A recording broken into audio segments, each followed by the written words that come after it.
नर्मदे हर हर बंधु भगिनी, आज मेरी यात्रा का 8वां दिन। जय श्री राम। हम लोग साथ में चल रहे हैं। पंडित जी हैं हमारे साथ में, आज बंगाली बाबू भी हमारे साथ हैं। और हम जो है चकेरी से निकले हैं, 6:45 बजे निकले थे। अब हम लोग पहुंचने वाले हैं, अब अंजड़ पहुंचे हैं। और पूछने पर ये पता चला कि भाई आप जो है ये झाड़ी मार्ग ले सकते हैं। कल हमको ये बताया जाता था कि झाड़ी मार्ग मुश्किल है, वहाँ पर नहीं हो पाएगा, मगर है कि वहाँ पर व्यवस्था हो सकती है। तो हम लोगों ने ये तय किया कि हम लोग झाड़ी मार्ग से ही चलेंगे। अब झाड़ी मार्ग से मुश्किल आएगी। 3 मार्ग है ये बड़वानी से सुलपानी के लिए। सुलपानी क्रॉस करके वहाँ बाहर जाना मीन्स गुजरात जाने के लिए 3 मार्ग हैं। एक आपका सड़क मार्ग जो 250 किलोमीटर का है, ऑलमोस्ट सभी मार्ग ये 200-250 के बीच में है। दूसरा जंगल का मार्ग है जो 52 गजा से जाता है। और तीसरा लखनगिरी बाबू का बापा लखनगिरी महाराज का जो आश्रम है, वहाँ से आगे बढ़ के आप जा सकते हो वहाँ पर सुलपानी जंगल और झाड़ी, ये झाड़ी मार्ग कहा जाता है। वो सबसे विकट है, मुश्किलें होती है, मगर हम सोचते हैं कि हम उसी मार्ग से आगे बढ़े। फिर है बाला हनुमान जी मंदिर और यहाँ पर भजन चल रहे हैं। सुबह की चाय वाय भी, कुछ मूर्तियाँ हैं जो वहाँ पर गिरेंगी, मगर हमने बालभोग और चाय ले ली है वो चकेरी में। इसके लिए हम लोग आगे बढ़ जाएंगे और आगे का अपडेट देते हैं। अब यहाँ से हम बड़वानी राजघाट और राजघाट होते हुए हम सुलपानी झाड़ी में एंटर होंगे। यहाँ पर से चलेंगे करीब सुलपानी में। ऐसे समझ सकते हैं कि 6 दिन का रास्ता है। अब 6 दिन हमें चलना है झाड़ी में। 6 दिन में शायद से वो हम क्रॉस कर जाएंगे, पूरा हो जाएगा झाड़ी। देखते हैं। इसमें वीडियो का थोड़ा सा डिफ़िकल्ट हो सकता है, कवरेज का प्रॉब्लम हो सकता है, मगर कोशिश करेंगे कि जैसे आज तक मिला है ऐसे आपको मिलता रहे। ये अंजड़ में गायत्री शक्तिपीठ है। देखिए गायत्री शक्तिपीठ अंजड़, ये अंजड़ में हम चलते हैं। नर्मदे हर, नर्मदे हर। सुबह के 8 बजने को है, हम अंजड़ आ गए हैं। अंजड़ क्रॉस कर दिया हमने। अब हम बड़वानी की ओर चल रहे हैं। अंजड़ में ये सड़क मार्ग से आने वाले लोगों के लिए व्यवस्था है। 2-3 जगह मैंने देखा यहाँ पर रहने खाने की सुविधा है पकमवासियों के लिए। अंजड़ कोई प्रॉब्लमेटिक चीज़ नहीं है। वहाँ पर आराम से आपको रहने को और भोजन व्यवस्था हो सकती है, रहने की व्यवस्था हो सकती है। विश्राम करना है तो वो भी कर सकते हैं आप।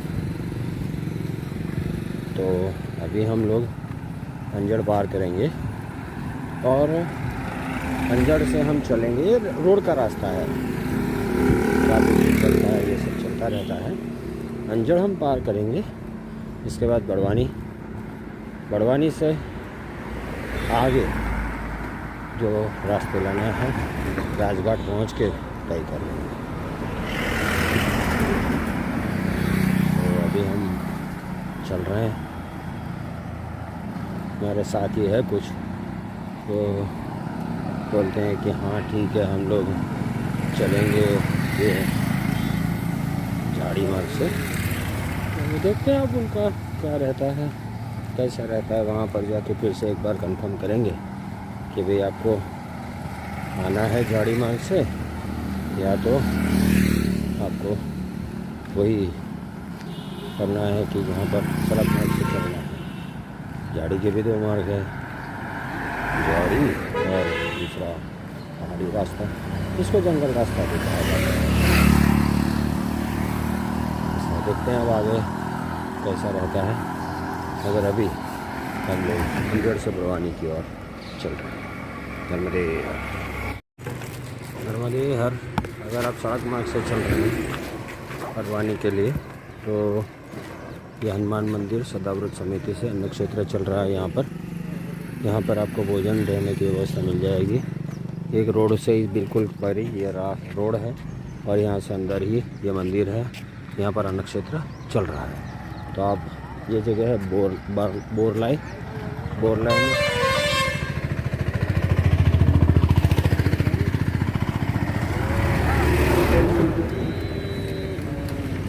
मिले तो पी लो और क्या, चाय के लिए कोई रुकने की बात है। अगर मिल जाए चाय तो चाय ले जाएगी, उसके बाद आगे चला जाएगा। हनुमान मंदिर है बोरलाई का। देखिए पूछ लो भाई चाय है तो चलते हैं, वरना जूते भी नहीं निकालते आगे बढ़ जाते हैं। नर्मदे यार बाबा।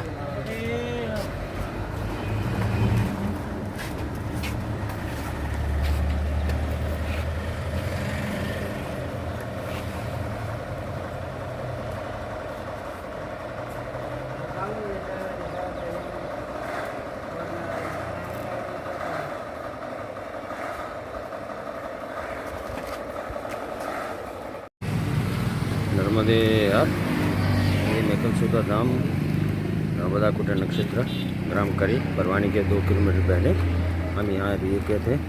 भोजन प्रसादी हमने ग्रहण करी है। अब हम यहाँ से ये जो आश्रम है यहाँ पर अभी नया ही है, तो महंत सयादानंद जी महाराज के द्वारा चलाया जाता है। और यहाँ पर रुकने की खाने की विचार क्षेत्र है, रुकने की व्यवस्था है, रुक सकते हैं आप। ये करी है बड़वानी से 2 किलोमीटर पहले पड़ता है। अब यहाँ से 3 रास्ते पड़ेंगे, एक जंगल का मार्ग, एक झाड़ी का मार्ग और एक जो आपका पड़ेगा वो पड़ेगा सड़क मार्ग। सभी मार्ग यहाँ से धीरे धीरे आगे चल के चेंज होते जाएंगे। तो ये अपडेट था नर्मदे हर। नर्मदे हर शाम के दोपहर के 3:30 बजे हैं। बड़वानी हम लोगों ने क्रॉस कर लिया। 1:30 बजे हम लोग बड़वानी के उस साइड से निकले थे। 3:30 बजे हम लोगों ने बड़वानी क्रॉस किया। बड़वानी से आगे हम लोग बात कर चुके हैं कि 3 रास्ते होते हैं। एक सड़क का मार्ग है, एक दूसरा जो मार्ग होता है वो जंगल का, और तीसरा झाड़ी। तो ये झाड़ी का मार्ग लेना था। तो वहाँ पर जिसे झाड़ी का मार्ग लेना हो वो बड़वानी में उसको पूछना है कि भाई ये पुराने बस स्टैंड से आगे बढ़ना होता है, राइट मुड़ना होता है, और वहाँ से वो बाहर निकलते हैं बड़वानी से। और वो रास्ता आपको झाड़ी के मार्ग पर ले जाता है। अब झाड़ी का मार्ग मुश्किल क्यों? क्योंकि झाड़ी के मार्ग में सुविधा बहुत कम है। दूसरा वहाँ पर पहाड़ चढ़ने हैं, उतरने हैं, ऐसे हैं। सुविधा तो कम है ही, और पहाड़ भी है, चढ़ना उतरना है। अभी तो हम लोग रोड है ये बने बहुत ही तक आगे बहुत ही आएगा, वो तो आज नहीं पहुँच पाएंगे हम। बीच में एक गायत्री मंदिर आता है, यहाँ बहुत कम स्टॉप होते हैं या बहुत कम व्यवस्था है, तो कुछ आपको 8-10 किलोमीटर पे कोई व्यवस्था मिलेगी। ये सड़क मार्ग से क्या होता है कि आप 2-3 किलोमीटर चलते हैं, आपको कोई ना कोई व्यवस्था मिल जाती है। अब ये झाड़ी मार्ग में सबसे कम व्यवस्था रहती है, उससे थोड़ा सा वो जंगल वाला रास्ता है, उसमें थोड़ी व्यवस्था ज़्यादा है। और अगर आप कहें कि रोड, तो उसमें तो देखना ही नहीं होता कि लोग कहीं ना कहीं से 2-2.5-3 किलोमीटर पे कोई ना कोई आश्रम या व्यवस्था लगी होती है। मगर यहाँ पर ये थोड़ा मुश्किल होता है, ऐसे आप कह सकते हो। झाड़ी का मार्ग है, अब हमने लिया। इसमें बंद, कल तक ये था कि बंद है, ऐसा नहीं है। वहाँ बैक वाटर है, तो कहीं के बाद अगर आपको आप क्रॉस ना कर पाए तो आपको उसको ये बोट से क्रॉस करना पड़ेगा। इतना ही बैक वाटर में थोड़ा सा बोट का सहारा लेना पड़ सकता है या तो थोड़ा ज़्यादा घूमना पड़ सकता है। जो भी अपडेट होगा हम आपको दे दें। मगर अभी तो हम लोगों ने वो भौती वाले मार्ग पे चलना शुरू कर दिया है। आज का विश्राम अब हम लोग ज़्यादा से ज़्यादा एक डेढ़ घंटा चल सकते हैं, तो तब तक हम गायत्री मंदिर ही पहुंच पाएंगे, पहला जो ये रास्ते में आएगा। और अब ये ऐसे कह सकते हैं कि यहाँ से जैसे मुड़ गए आप तो वहाँ से ये झाड़ी शुरू हो जाती है। मगर ये अतिक्रमण ये हमारा कि हम लोगों ने जंगल ख़त्म किए, मगर अकॉर्डिंग टू स्कंद पुराण के अनुसार ये सभी का सभी जो है वो सुल्पानी झाड़ी ही कहा जाता है। ऐसा है। तब हम धीरे धीरे आगे बढ़ रहे हैं, देखते हैं कैसे चलता है। कोई जल्दी नहीं है। यहाँ पर कोई परिक्रमावासी भी नहीं दिखेगा भी, वो भी बहुत कम। वहाँ पर क्या था कि लाइन से चलते थे लोग, अब यहाँ पर ढूंढने पड़ेंगे कि भाई कोई है ऐसे करके, क्योंकि यहाँ पर इतने लोग आते नहीं, बहुत कम, बहुत ही कम ये मार्ग लेते हैं। ठीक है, वही होता है। और अगर यहाँ पर ज़्यादा लोग आ गए तो उनकी व्यवस्था ही नहीं होगी, वहाँ पर वो व्यवस्था मिलेगी ही नहीं। तो इसके लिए ये भी सही है कि कम लोग आते हैं, वो अच्छा भी है एक देखते, और कम लोग आते हैं इसके लिए व्यवस्था भी कम है। ये वैसे वर्षा है, ये पूरक एक दूसरे के। ज़्यादा लोग आते होंगे तो ज़्यादा व्यवस्था होगी, कम लोग हैं तो व्यवस्था भी कम होगी। बस वही है, क्योंकि लोग बढ़ते हैं तभी व्यवस्था बढ़ती है। व्यवस्था होने से कोई लोग नहीं बढ़ जाते, ऐसा है। मगर बस ये चलेगा। अब हमारे साथ में रहने वाले लोग काफ़ी स्लो चल रहे हैं, पीछे रह गए हैं। हम उनके लिए थोड़ी देर वेट करेंगे, नर्मदे हर जलपान करेंगे, थोड़ा पानी वानी पिएंगे, बैठेंगे कहीं पर, उनका आने के साथ में चल देंगे। नर्मदे हर, नर्मदे हर। शाम के 4 बज रहे हैं, हम सब साथ में चल रहे हैं। ये हमारे ओमकारेश्वर वाले पंडित जी, ये उनके साथी। अरे बंगाली बाबू आओ भाई, इस साइड पे आने का, यहाँ तो हम दिखेंगे ना। हाँ, ये बंगाली बाबू हमारे साथ चल रहे हैं।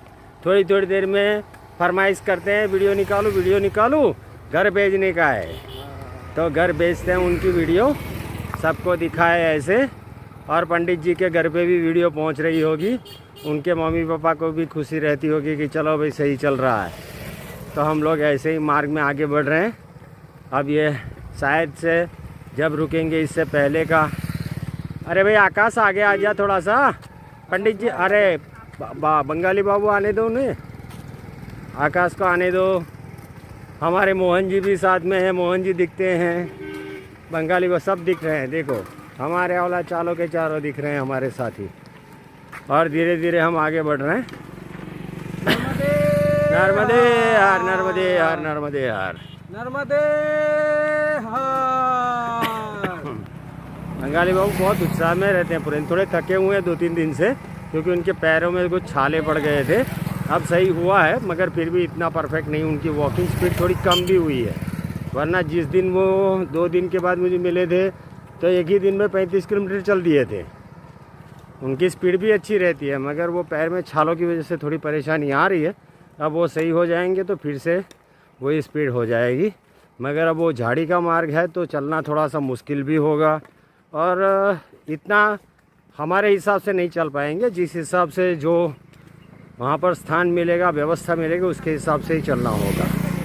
तो यही अपडेट है आगे के, आगे चलेंगे और अपडेट आपको देते रहेंगे। नर्मदे हर, नर्मदे हर, नर्मदे हर। शाम के करीब 4:15 हम लोग उसी मार्ग से आगे बढ़ रहे हैं। गायत्री मंदिर पहुंचना है, वहाँ पर व्यवस्था है। अब ये एक क्वेश्चन आया था मुझे कि ये जो परिक्रमा है वो तो करने में कितने दिन लगते हैं। ये क्वेश्चन ऐसा है कि कैसे जवाब दें। देखिए, अगर आपको ठीक से परिक्रमा करनी है नर्मदे हार, ठीक से मतलब कि आप ठीक ठाक चल लेते हैं, दिन का 30 किलोमीटर या 30 से ज़्यादा, तो करीब करीब आपको 3000 प्लस किलोमीटर चलना है। अब आप अपना हिसाब जोड़ लीजिए। अगर मान लीजिए आप रोज़ का 10 किलोमीटर चल सकते हैं तो 300 दिन लग जाएंगे, मीन साल भर पूरा लग जाएगा। 300 दिन 10 महीने लगेंगे। और अगर हमारी स्पीड से आप चले तो हम एवरेजली 25 से 30 किलोमीटर चलते हैं, तो हम कहते हैं कि हमारी परिक्रमा शायद से 3 से 4 महीने में हो जाएगी। 120 दिन प्लस और माइनस 10 ऐसे करके देंगे। 120 में 10 दिन पहले भी हो सकती है, मीन्स 110 से 140 दिन में ये परिक्रमा हम कर सकते हैं। मगर इसके लिए ज़रूरी है कि आपके साथ में जो वज़न लेके आए हैं बैग में, जो आगे मैंने बोला था कि वज़न कम से कम होना चाहिए। कम वज़न होगा तो चलने में आसानी रहेगी। पैर शायद आप चल सकते हो, मगर वज़न भी उसके साथ में उठाना है तो वो आपकी स्पीड भी डिक्रीज़ करता है, ऊपर से आपको थकान भी लगती है। तो आप ये वज़न उठा के रोज़ कितना किलोमीटर चलते हैं वो उसके ऊपर डिपेंड करता है कि आपकी परिक्रमा कब कंप्लीट हो सकती है। मगर मोटा मोटा आप समझ सकते हैं कि 120 दिन से 130 140 दिन तक लोग जनरली 6 महीने की एस्पेक्ट 5 से 6 महीने की गिनती रखते हैं, मीन्स 150 से 160 दिन 180 दिन की। मगर अगर आप चलने में ठीक ठाक है, वजन आप ऊपर उठा के चल सकते हैं तो आपको इतने दिन नहीं लगेंगे। आप 120 दिन में कर सकते हैं। मगर कंडीशन वही है कि आपको वज़न अपने साथ कम रखना होगा, डिसिप्लिन से चलना होगा कि आज टारगेट से 30 किलोमीटर चलना है तो चलना ही है। व्यवस्था नहीं मिल रही तो आगे की नहीं, थोड़ा 30 किलोमीटर प्लस करके व्यवस्था में रुक जाइए तो ही वो हो सकता है, वरना तो आपका मुश्किल ही होगा कि आप 3-4 महीने में इसे कंप्लीट कर ले। 4 महीने में कंप्लीट करना थोड़ा डिफिकल्ट हो जाएगा और आप तब जाके आप 5 से 6 महीने समझ सकते हैं, मीन्स 150 से 180 दिन। ये जो कमेंट में क्वेश्चन था मेरे लिए, वो हम ऐसे आंसर कर रहे हैं उसको। बाकी तो आपके ऊपर डिपेंड करता है, आपका एज फैक्टर काम करेगा, आपकी फ़िज़िकल स्ट्रेंथ काम करेगी, सब कुछ काम करके आपको ये परिक्रमा कंप्लीट कर सकते हैं। नर्मदे हर।